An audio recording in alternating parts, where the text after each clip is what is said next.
Hello there, Ali Maxwell here.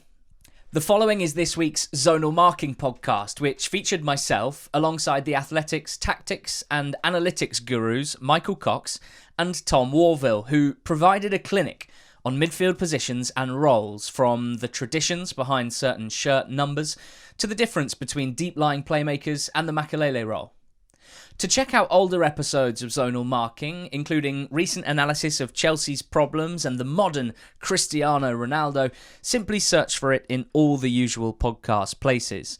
You can also listen ad-free when you subscribe to The Athletic. Enjoy! The Athletic.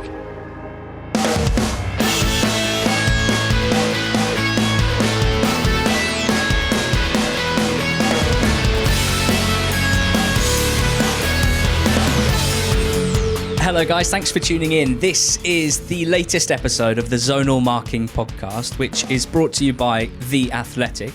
And on this podcast, each week we tackle a different, quite diverse topics, I would say. And we try and focus on questions around tactics, tactical trends, the use of data and data analytics as well. And the reason we do that is because on with me each week is Michael Cox, the tactics writer for The Athletic, and Tom Worville, who is the analytics guru as well on site. And they both join me this week as ever. Michael, how are you doing? I'm very well, thank you, Ali. How are you? Yeah, I am well. And I'm glad to be on with you because really interesting piece that you released this morning.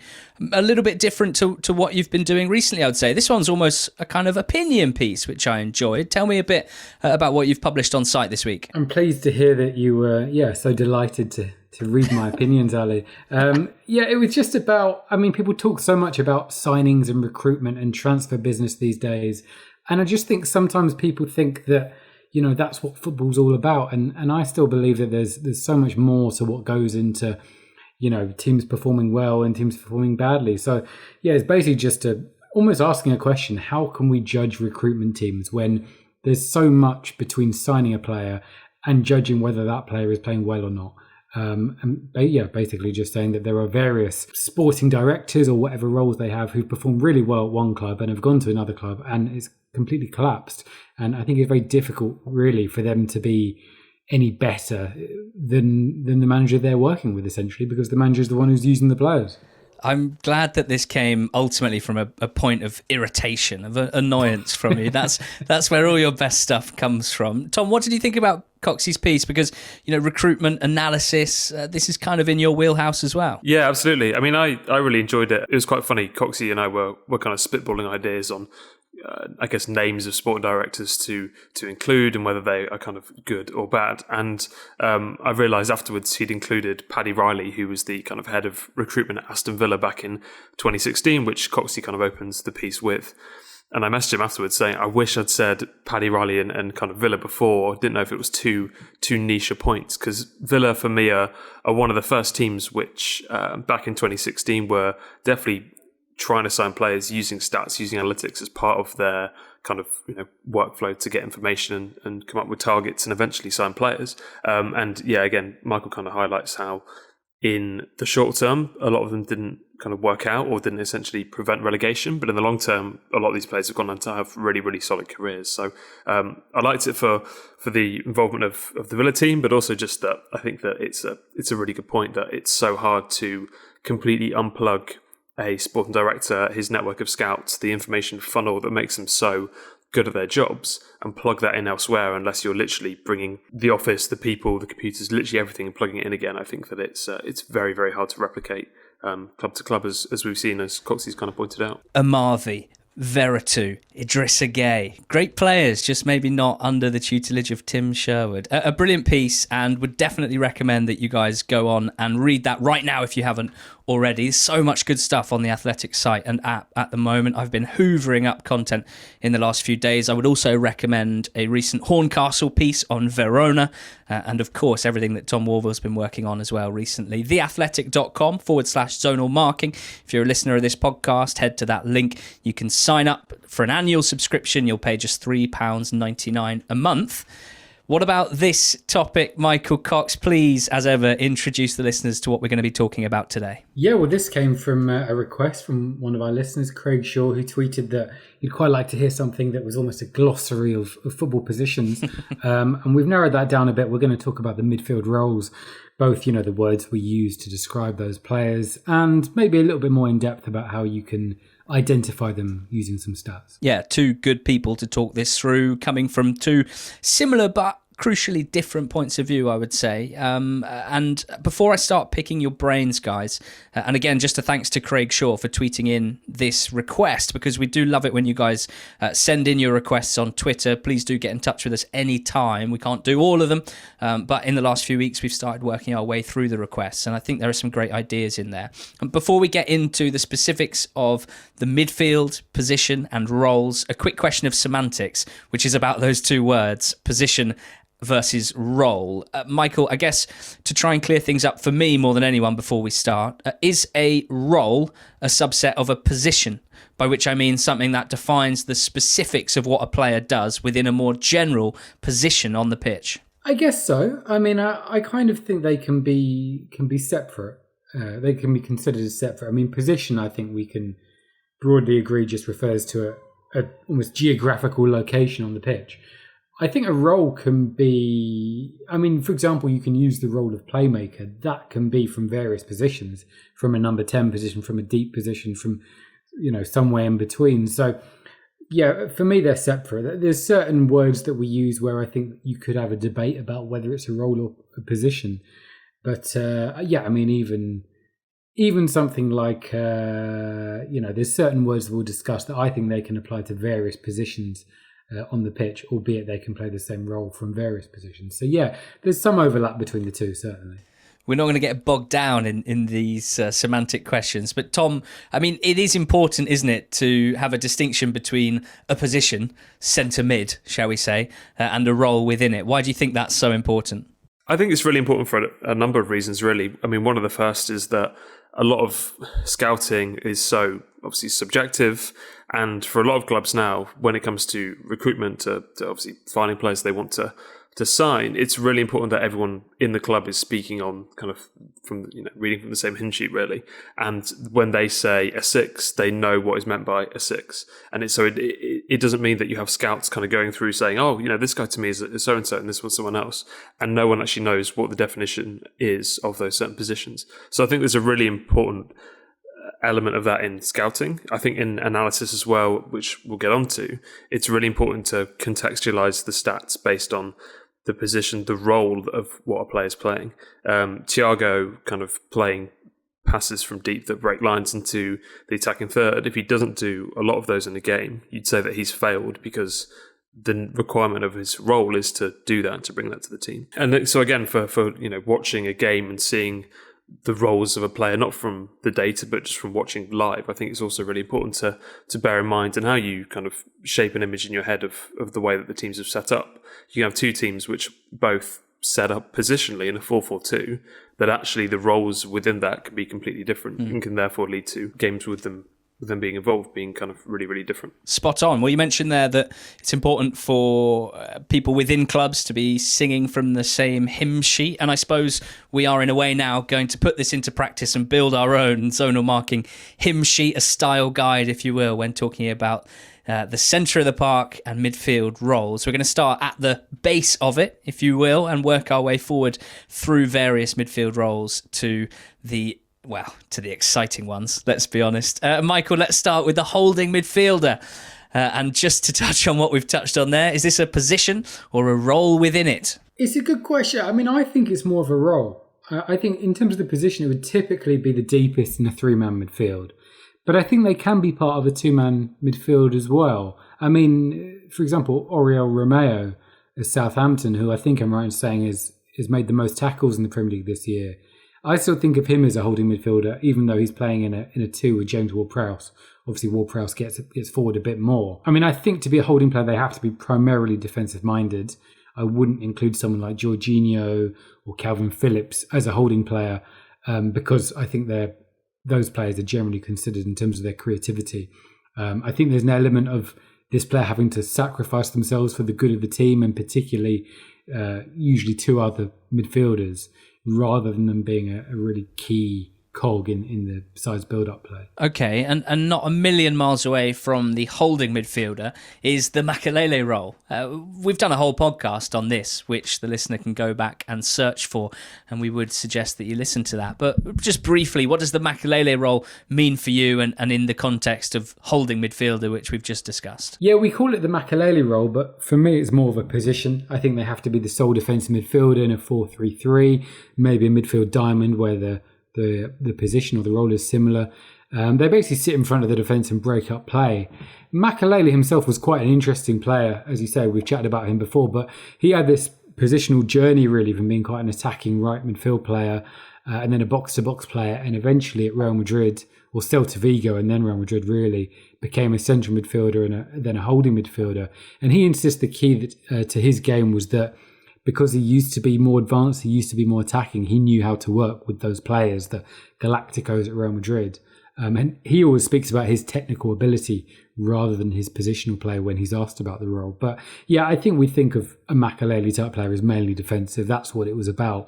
And I think this was a time when football was much more defensive than it was now, and well, certainly less technically minded, and so there wasn't that much emphasis on quality and possession from a defensive midfielder then.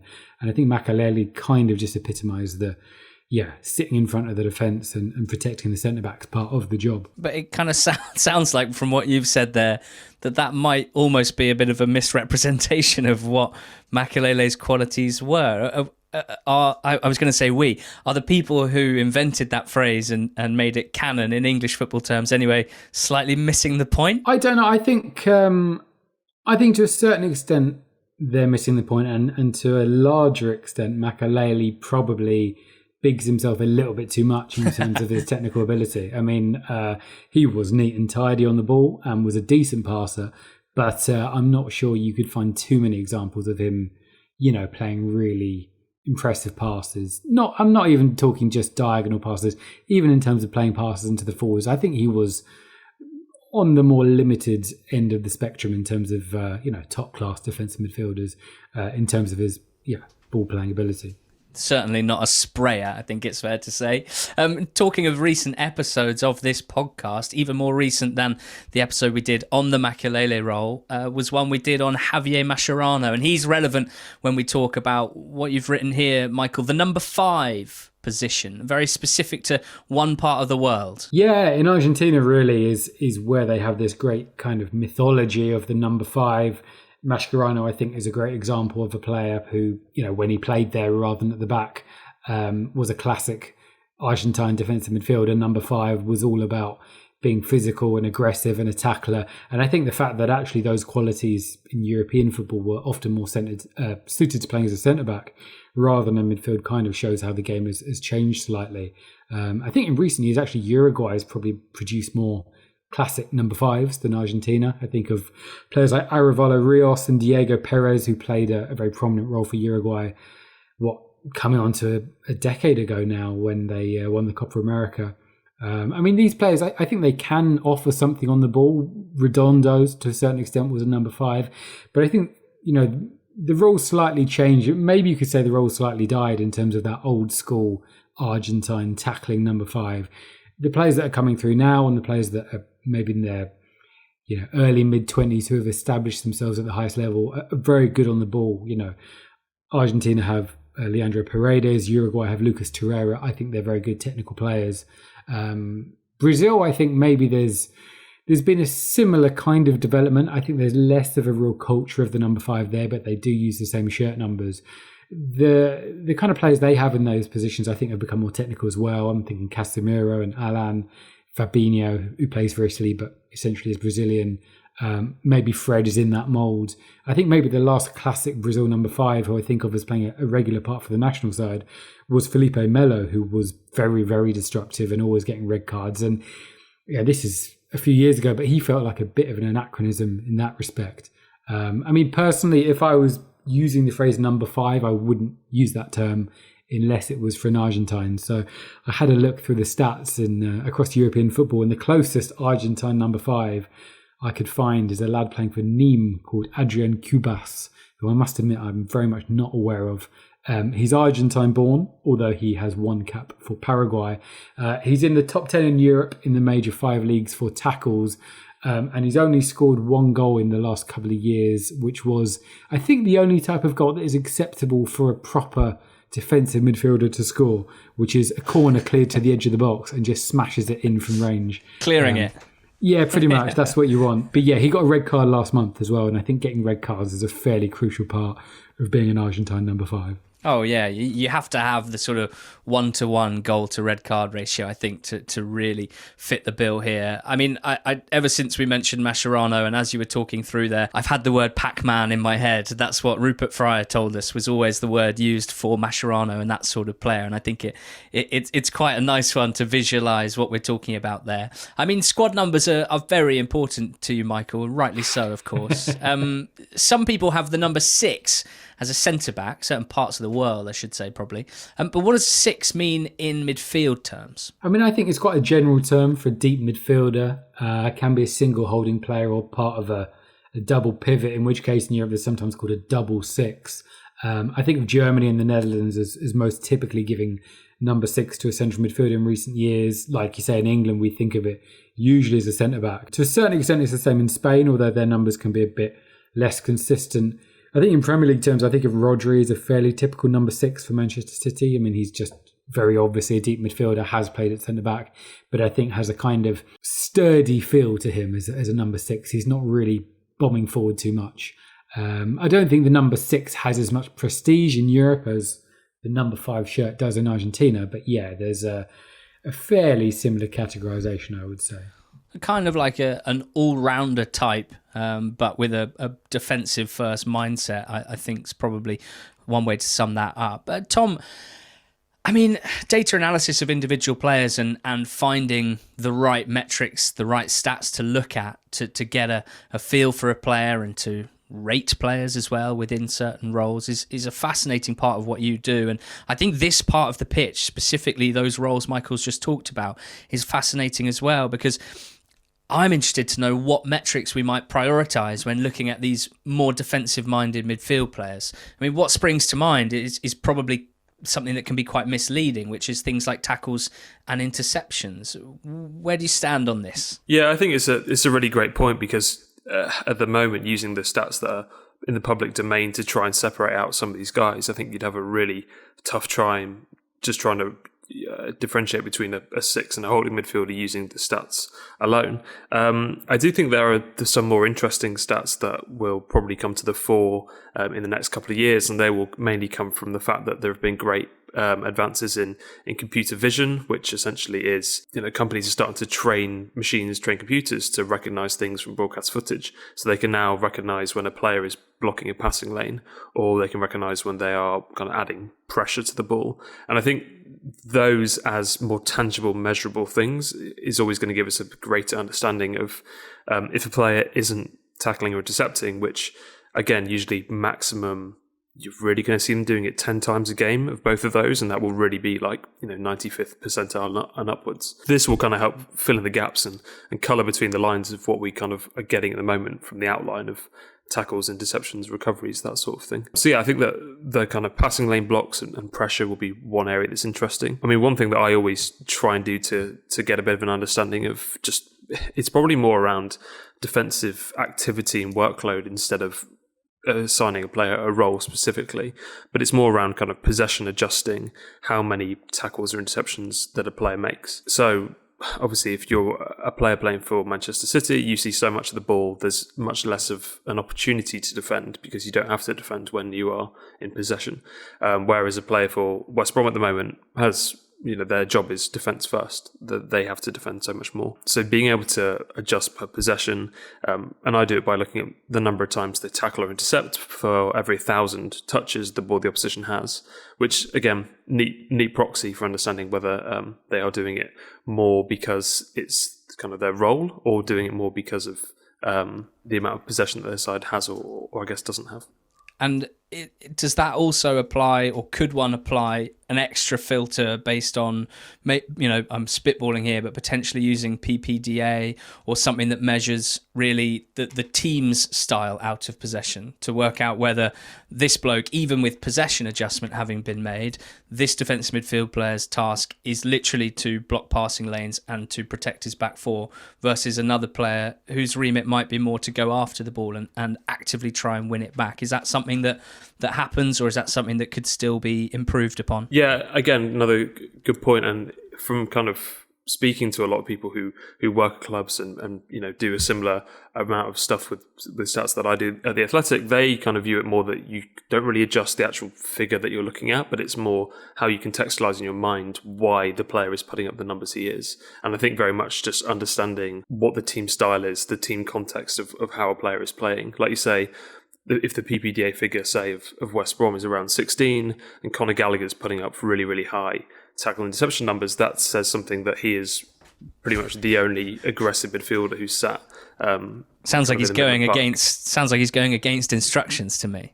Yeah, he's going against the party line, but then equally, like, there's an argument to suggest that him trying to up the tempo a bit more out of possession is useful, because otherwise West Brom are just kind of sitting back, soaking up stuff. And I mean, again, we've spoken about West Brom and how kind of bad their metrics have been this season. So yeah, I think that there's various other ways you can look to adjust it. I do think that another way is just looking at what's the proportion of touches a player has in the different thirds. Declan Rice is someone who will go forward across the halfway line, who will get on the ball further upfield. Fabinho is someone who never receives the ball in the attacking third, or rarely looks to anyway. And again, that is just a nice little way that you can understand the role a little bit more from the kind of limited information that we have with the current suite of available stats. Interesting. Okay, well, now we're going to move on to the sort of player that I reckon about 50% of the podcast listeners who play the game imagine themselves to be, especially as the years tick by, and I might be referencing myself a little bit here, I must admit. Michael, the deep-lying playmaker. Yeah, I find this term funny because I don't know why we use this word lying in the middle of it. You don't really think about a footballer lying in any position, do you? I mean, like, deep playmaker does the job perfectly well, but we automatically say deep lying playmaker, as I do. I'm trying not to, but you just automatically say deep lying playmaker. Yeah, I mean, I think this one is almost self-explanatory, isn't it? It's a primarily creative player in front of the defence rather than a number 10 position. We see more and more of these in the modern game. I said earlier I wouldn't call Phillips at Leeds a holding player. I would call him a deep line playmaker. Same with Jorginho, who's maybe not so expressive in his passing, but I think is all about keeping the passing rhythm ticking over. I guess they're often associated with long diagonals. Xabi Alonso, for example, was a classic of the genre, I'd say, at Liverpool, and I think changed his game a little bit to become actually even better player with his distribution at Real Madrid and Bayern Munich.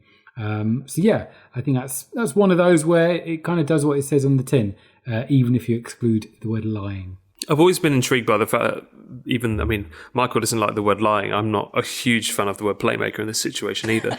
And I guess it's mainly because when we think of playmakers, to me at least, we're coming up with ideas in our heads of chance creators or people who are getting shots and they're actually making things tick. And the deep playmaker, it's probably more around progressing play and moving up between the lines and getting the ball into the final third more often than not. So I think that from a stats point of view, that's how we're measuring this. We're looking at passes into the final third. We're looking at progressive passes. We're looking at line breaks if we kind of have access to those. And it's more a kind of deep progressive player versus someone who's actually making plays in the more in the kind of chance creation sense of the word. Yeah, it's an interesting point about the word playmaker, actually. I mean, I remember a couple of years ago reading an interview with Louis van Gaal when he was at Ajax in about 95, 96, I think this interview was. And he said that in the modern game, as he was talking in 1995, the playmakers are now the centre-backs. So his view of playmakers was really they were setting the kind of, they were playing the initial passes. And I guess it's kind of, like Tom says, it's not really well defined. I mean, I think the Premier League now have an award that is Playmaker of the Year, which goes to the player with the most assists.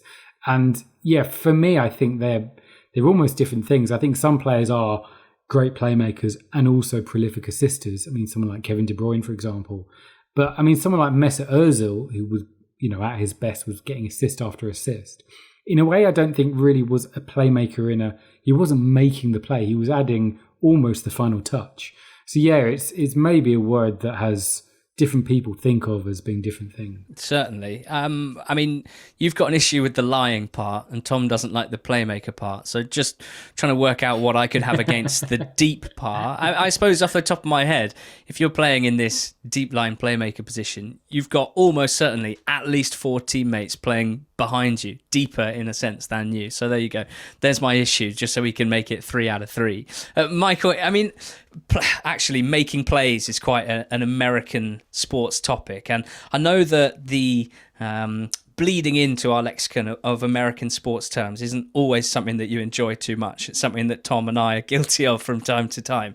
I want to ask you about the growing use of the phrase or the word quarterback in footballing terms. Just how much does that grind your gears? I don't massively mind that. I mean, from my limited knowledge of American football, it does kind of make sense. There's some other ones Tom says that annoy me more. When he talks about a player having a career season, that really annoys me. I can accept career best season. That does the job. But career season is... I don't understand that at all. Sorry. Che Adams is having a career year right now, that's for sure. Tom, as well as using our eyes to pick out different roles, and I think we can certainly do that fairly well when you've watched a lot of football and when you have a good understanding of what the roles are. To what extent can we use data to define which roles players are playing and therefore avoid any sort of bias or confirmation bias that we might have? Like, the reason I ask it at this juncture is what defines a guy who's very clearly playing a deep lying playmaker role rather than your average holding midfielder, for example, even if they're operating in similar zones? I mean, most of it is just down to what the player does on the ball, even if they get on the ball as well. So, for a deep line playmaker, it's the kind of progressive passes and elements of play that relate to moving play upfield. For the kind of Pac-Man role, it's breaking up play at rates above what you'd usually expect. But obviously, when we're looking at stats and usually kind of like trying to make up a decision on our minds of kind of what kind of role a player is, we're not really doing that explicitly. We're kind of trying to infer it from the stats that we're looking at. But there are some interesting approaches, again, from kind of some public analytics work where people are trying to actually explicitly give a label to a player based on what they do. And this is, I guess, is a bit of a machine learning 101, where there are 2 schools of thought of how you label anything, really. The first is you give it to a machine and you give it a kind of training data set. So you say, here's a load of players and these are their roles, and these are the roles that we are happy and confident that they are. And the machine will kind of learn from the data that you feed it based on tackles and passes and whatever else that's in the data, what kind of role a player plays in kind of a new data set. So if I gave the machine then Michael's profile in terms of data, and it would come back and say, I'm pretty certain he's, more of a 10, only a little bit certain that he's a deep lying playmaker, and even less certain he's a holding midfielder. And from that, then you come to realize that from that approach, all these roles are kind of on a spectrum, and you're kind of 30% this and 60% that. And the actual role that you see sometimes from these kind of products or attempts is kind of the most common role that they're assigned. So that's one school of thought, which is very much you've got to do a bit of groundwork to start with. The other work, or the other side of it, is kind of unsupervised. So you give the machine or give a computer loads of stats and say, put this into 8 different groups. And then it'll come back and a group will be labelled with Group 1, Group 2. Group 2 might be Declan Rice and Thomas Souček. Group 3 might be Jorginho, Kovacic, Fred. And from there, you kind of assign your own labels based on what you think the kind of role or the group is.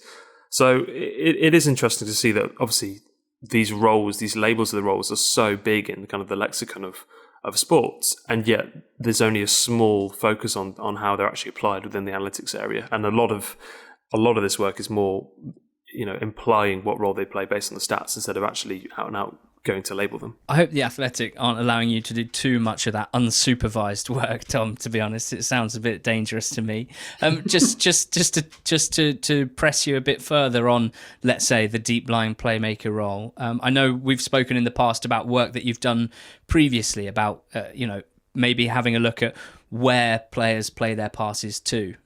I suppose in simple terms, you could say you could you could, by looking at that, work out who is just playing simple passes to recycle the ball, or to pass it to, more creative players, and those who are playing those longer passes to move the ball forward itself. Yeah, I think the key word here, I mean, we should probably just relabel this podcast Context FC, because that's what we seem to kind of do at times.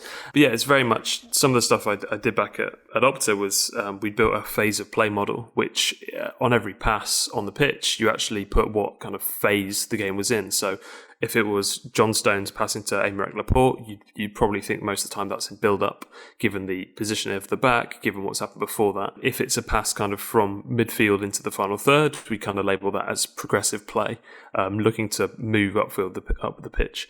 And from that, then you can try and label, like, based on the passes that players make, what phase are they within, and also what phase they move them between.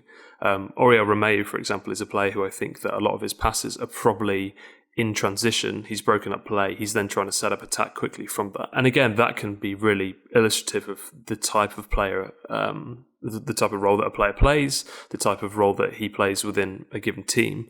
And also, really, is he any good at it? How good does he complete passes or make passes at rates compared to other players? So that was some kind of, really interesting work that I think, again, spoke the language of football, the language of coaches, and we managed to get quite a lot of buy-in from clubs because we were using those terms. We weren't being too data sciencey, I guess. Nice. Just like when you were on that panel with Sam Allardyce and you guys got on so well. Michael, what about the term regista? Now, I mean, the use of foreign labels or foreign roles in our game is something that gets debated about whether it's a good or a bad thing. But in terms of some of these words, like regista, it is so specific to a region or a country that if you're going to talk about this type of player, you have to use that kind of phrase. Yeah, I mean, I think this is very similar to the word for playmaker in the sense that it's a role rather than a position. The regista, I think traditionally in Italy, could play anywhere in midfield, really. But I think because of the fact they have words like trequartista to mean a number 10, fantasista, which is a bit more obscure, a bit more about the real magical qualities of a player, and they played higher up the pitch. Regista came to mean, for foreign observers, someone more like Andrea Pirlo, who I think is one of the few really transformative players of the last couple of decades, certainly in Italian football. A nation that really used to produce a lot of quite hard-working, workman-like, journeyman defensive midfielders, now produce players like Tonali and Barella and Verratti and Sensi, to a certain extent Jorginho, although, as I mentioned before, he's Brazilian by birth. I think it's become known really just for that kind of deep role. But like I say, a bit like playmaker, it can refer to a wide variety of positions. The longer we do this podcast, the more we could get to the point where half of it is just me plugging other episodes that we've done. But if you want to know about the development of Italian central midfielders over the last 20 years, as Michael has touched on briefly there, we did a whole pod with James Horncastle on this very topic, talking about Pirlo and talking about Tonali and so many of those other players as well. Tom, I don't think you've got anything specifically data or data analysis to add here, but you did learn something during researching this pod. Yep, I can definitely see you're reading the notes, Ali. I found out that regista literally translates to movie director, which I never knew before. But again, as Michael says, that could be a silent movie, it could be an action movie, and shows you just that these roles inherently can actually be quite different. And our new film podcast will be out next week. No, I mean, moving through midfield, we get to the number 8. And I feel like this is quite a popular one in modern footballing parlance, Michael. He's an 8, or we're playing with 2 8s. What does this mean for you? Yeah, I think the number 8 kind of means the same wherever you go in Europe and probably anywhere around the world. I think it's more advanced player. I think it's about getting up and down the pitch. Typically, I think a number 8 would be one of the more advanced roles in a 4-3-3. I think of Aaron Ramsey as a very typical number 8. I think they can play deep in a 4-2-3-1, although you'd always want them alongside a proper number 6 if we're sticking with, continental European shirt numbers. I think if you have 2 number 8s deep, you end up with the Lampard-Gerrard problem. So yeah, somewhere approaching a defensive midfielder and an attacking midfielder, someone who can do a bit of both, I would say. Who do you think, I mean, we've mentioned Aaron Ramsey, who's been outside of the Premier League for a few seasons, Lampard and Gerrard, of course. Tom, is there anyone that you would put in the number 8 box in Premier League terms for a reference point for us?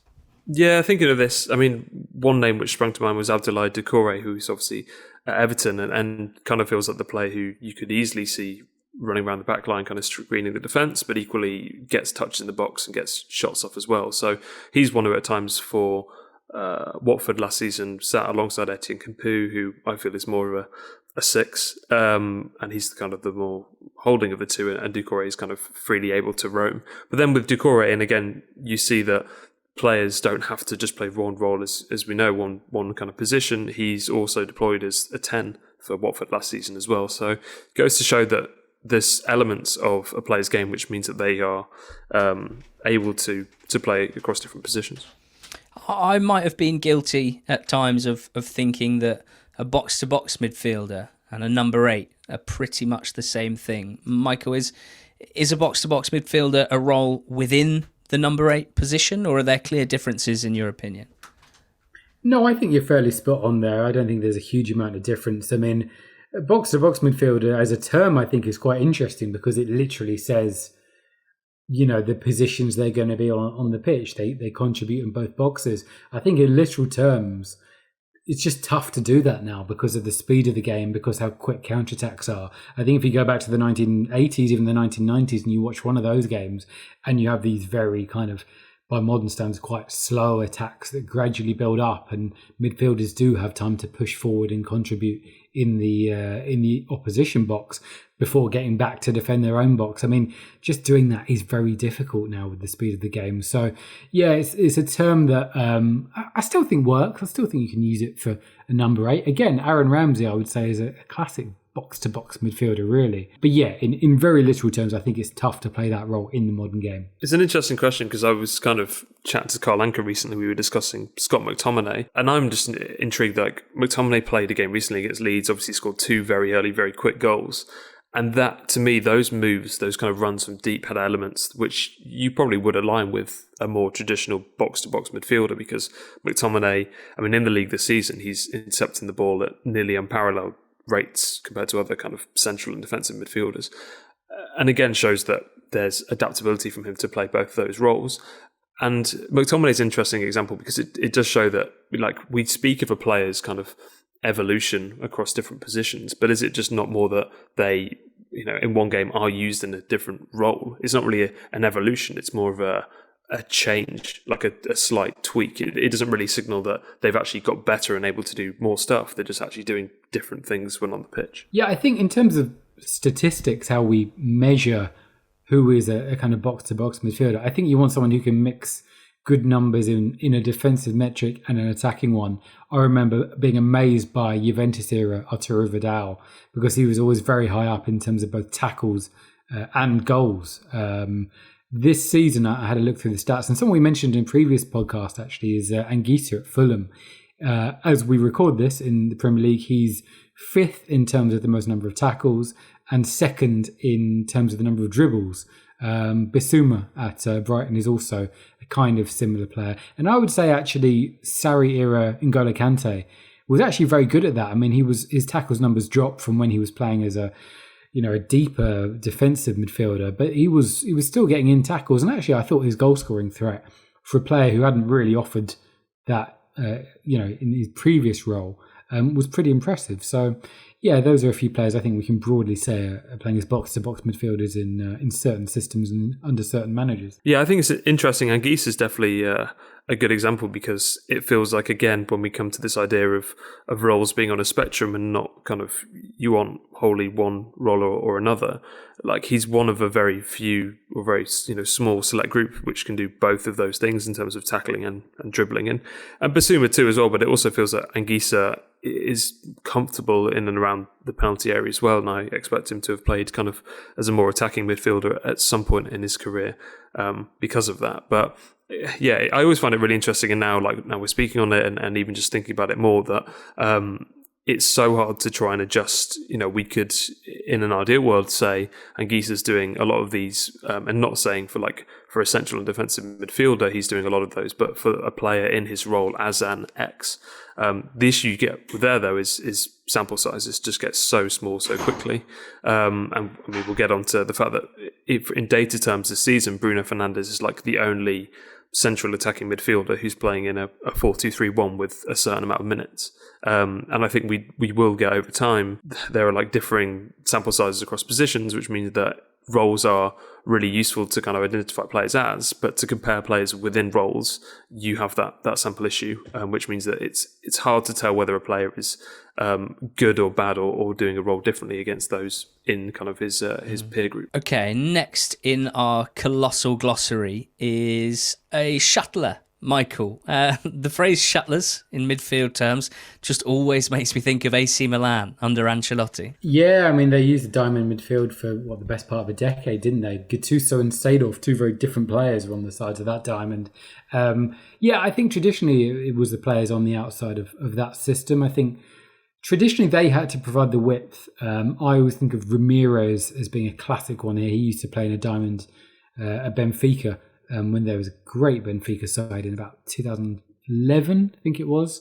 I think things have changed a bit now in terms of their actual role, because I think with the emphasis on attacking fullbacks and the fact we have more strikers who are mobile and attack from wider positions, often those players, the shuttlers, actually have to stay in position a bit more and guard against the counter-attacks. I don't think we often see, a player playing like Ramirez did for Benfica. I mean, I actually looked through the stats and tried to find how often a diamond midfielder had been used in the Premier League this season. I couldn't find that many examples aside from Manchester United on occasion in recent weeks. Usually it's been Pogba on the left, and he played a similar role at Juventus, I think probably when he was at his best. And also McTominay, who we mentioned earlier. I think the wider they end up in the attacking phase of play, the more I think of them as shuttlers. But I think probably they are somewhere between defensive midfielders and box-to-box players in the modern era. I think we can also use shuttlers just to be a bit more general and a bit vaguer about players who probably don't have a defined position but are very good at just getting up and down, somewhere between central midfielders and wide midfielders. I think of Jeffrey Schlupp at Crystal Palace as someone like this, who, he started off really as a fullback at Leicester, increasingly played as a left-sided midfielder when he got to Crystal Palace. I've seen him on occasion on the left of a midfield three, and on occasion this year has been played almost as a number 10. So I find him a very confusing player. So I think, as a kind of broad description of a player, I think Jeffrey Schlupp is a shuttler. Could be his first ever mention on this pod, which is, I think it's about time, to be honest. Okay, we had, I reckon 50% of listeners consider themselves deep down to be deep-lying playmakers. And here's the other 50% of listeners, probably a bit more youthful in average age, a bit more in the tank. The number 10, Michael, probably the most glorified position on a football pitch, I would say. And is it a position or is it a role? I think it's both. I mean, I think it's so complex. The kind of mythology of the number 10 just is, I find absolutely fascinating, especially the kind of different interpretations of it in different countries. I mean, I think we'd all agree number 10 traditionally had to be between the lines. The precise system probably doesn't matter, but I think preferably when they've got their own band in the formation, so it's like a 3-4-1-2 or a 4-3-1-2. I guess these days it's more likely to be a 4-2-3-1, and they're almost more of a second striker. But for me it's about a kind of role. It's something very complex, and it's about the fact that a team is kind of built around a player, and that player has some freedom from the overall system, but he has to use that freedom to play for the team, if that makes sense. So it's almost this, almost this cycle, this very complex relationship. And I think Diego Maradona, who everyone will think of as the classic number 10, I think he was, because even though he was maybe the most talented footballer there's ever been, he was actually a very selfless team player. He wasn't, for all the goals he scored by dribbling through the opposition because he could, I don't think he was a pure individualist. I think he cared about his team. I think he was, such a leader at Napoli. He encouraged others both off the pitch and with the way that he played. And I would say someone, to bring it forward to a slightly more modern era, I was always fascinated by the decline of Wesley Sneijder, because I think when he was at his best under Mourinho at Inter, he was the classic number 10 because he was, a very rare player. Mourinho allowed freedom from the system, but he was all about playmaking. He was all about playing the killer pass. He didn't actually score that many goals. And then he changed. He had this World Cup in 2010 with the Netherlands where he scored a few goals and he came back. And then under, I think it was Benitez who came after Mourinho, then he started using his freedom to be selfish and shooting from silly positions and thinking it was all about him. And I think that shows the difference between what a great number 10 has to be and what I think a lot of people think the number 10 is, which is just this guy given a complete free roll and told, it's all about you. It's not. It's still about the team. And I think the best number 10s appreciate that. Tom, what's the status of the number 10 in Premier League terms at the moment? Yeah, I kind of said before, but around if you're looking at central attacking mids in the Premier League with 900 or more minutes, I think Bruno Fernandes is the only name that kind of pops out. And that kind of shows that a lot of teams have shied away from the 4-2-3-1 really, which was just so in vogue in the last kind of 6, 7, 8 years, really. It feels to me that a system which was used by Wenger a lot in his kind of latter years at Arsenal and adopted by a fair few others as well. But some of Bruno's stats this season really match up with what Cox is saying around there's such a burden on the 10 to create for the team, and obviously it's so important that they use the amount of ball that they see in a good and kind of positive way. Now I think Fernandes this year is averaging I think it's around 0.9 goals or assists per 90. I think that's including penalties as well. So having a really big impact for United, and I think we can all agree that since he signed, he's been one of the best players in the league, irrespective of kind of the volume of penalties that he's had. But he's also got the highest usage rate in the league as well of any player, and that's in the last 3 seasons as well. And I'm kind of defining usage rate as the number of possessions that Fernandes uses up by either taking a shot, conceding possession, turning the ball over in a kind of a take on or something like that. And he uses nearly 20% of Man U's possessions when he's on the field, which is a huge number and shows that everything runs through him. He's very much burdened with the task of creating and actually playmaking, if we're going to come back to that term. And I kind of, I'm writing a piece at the moment on United's chances for the title, and I think that so much rests on him to do all of the heavy lifting that for me shows that there's not really the solid foundations that really they might have, back up, plan B, plan C options behind him. I think Bruno, at least again from a data perspective, seems to be the last of a dying breed of kind of these very recognisable central attacking mids in the Premier League this season. High usage player. Sounds like a point guard to me, don't you think, Michael? That's a basketball term for you there. If you didn't, I got that, but already. I don't know what does that mean. Is that a position?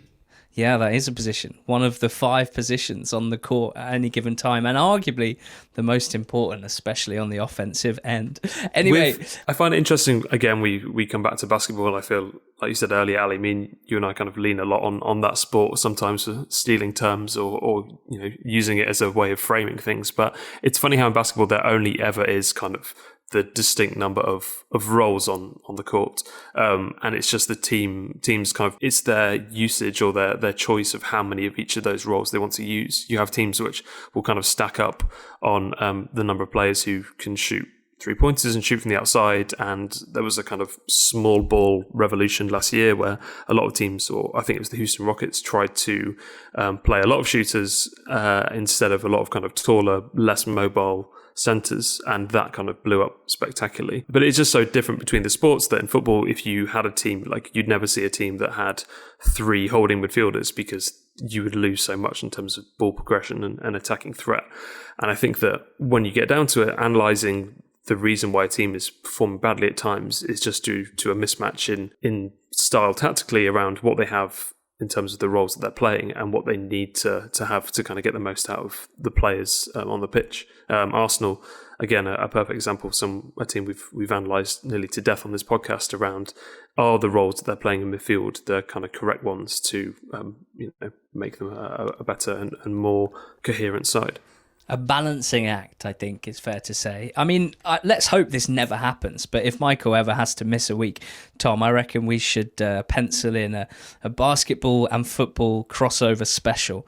I'm sure you know plenty of interesting people in the NBA analytics sphere that maybe we could talk to there. Anyway, let's finish off this week's pod, the matter in hand, because we're talking about the number 10 position to finish off. And within that, of course, we've got various different roles from around the world. And Michael, one of them that gets used both sort of to take the mick out of the sort of person that uses foreign words to talk about English football is the Argentinian phrase enganche.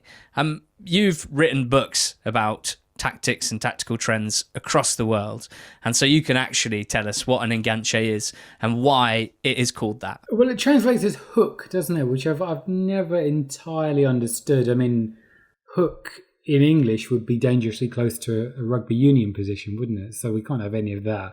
I mean, it's their word for number 10. I think the obvious recent example is Riquelme.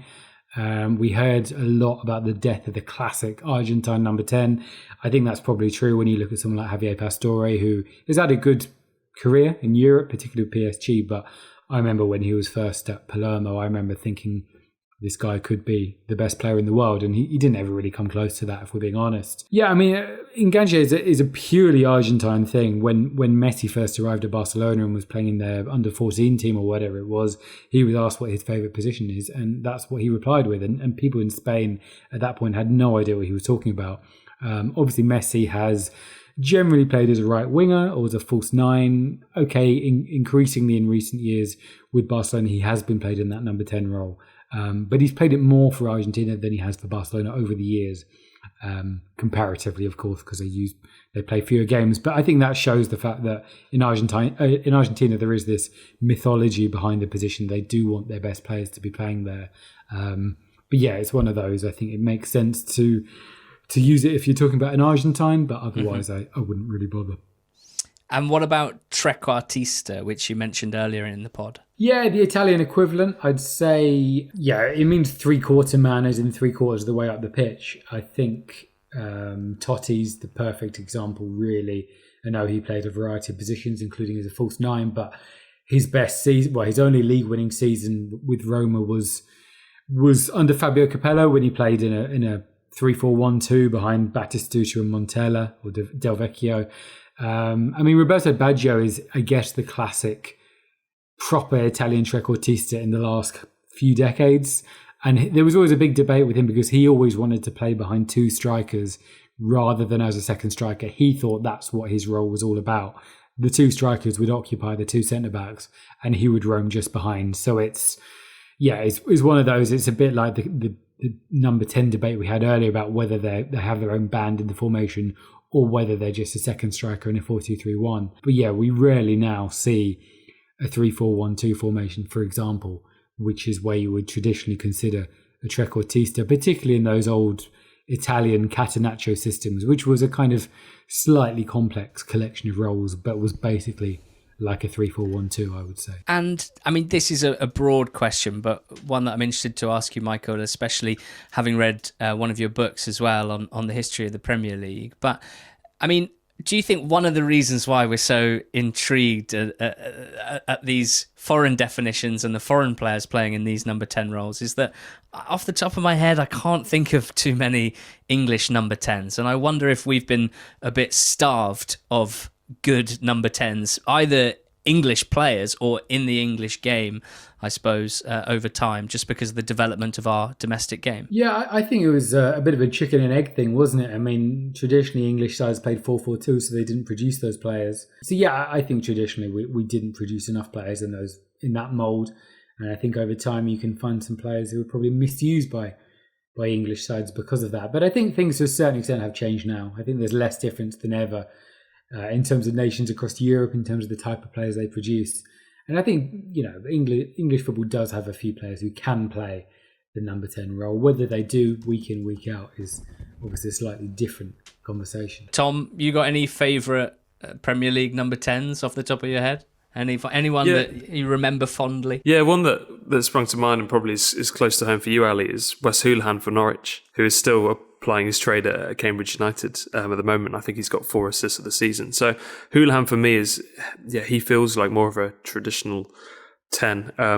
Literally not English, because obviously he's capped by Ireland. Literally not English, because he's obviously Irish and capped by the Irish national team as well. So I think Houlihan for me was the one that stuck out just from playing in the English leagues. Still think Adel Taarabt. I still think that career should have gone differently. Brilliant. Well, with images of Wes Houlihan fresh in our minds, we will wrap this podcast up. Hope you've enjoyed this pod, guys. A glossary-themed episode talking about midfield roles.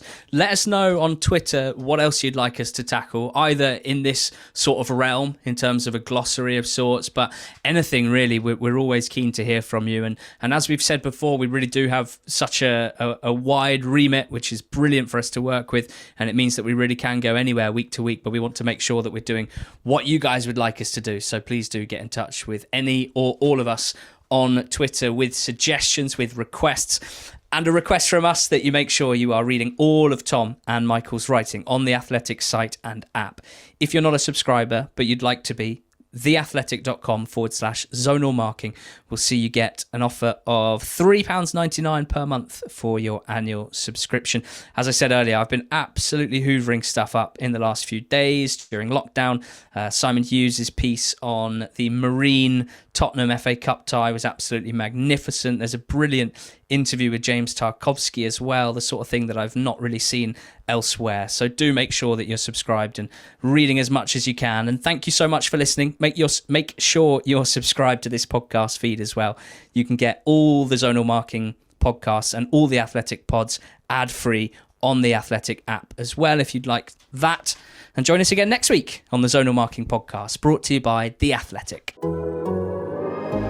The Athletic. Thank you for listening to this Zonal Marking podcast. Make sure you're subscribed to the Athletic UK channel, and to check out more episodes of Zonal Marking, simply search for it in all the usual podcast places.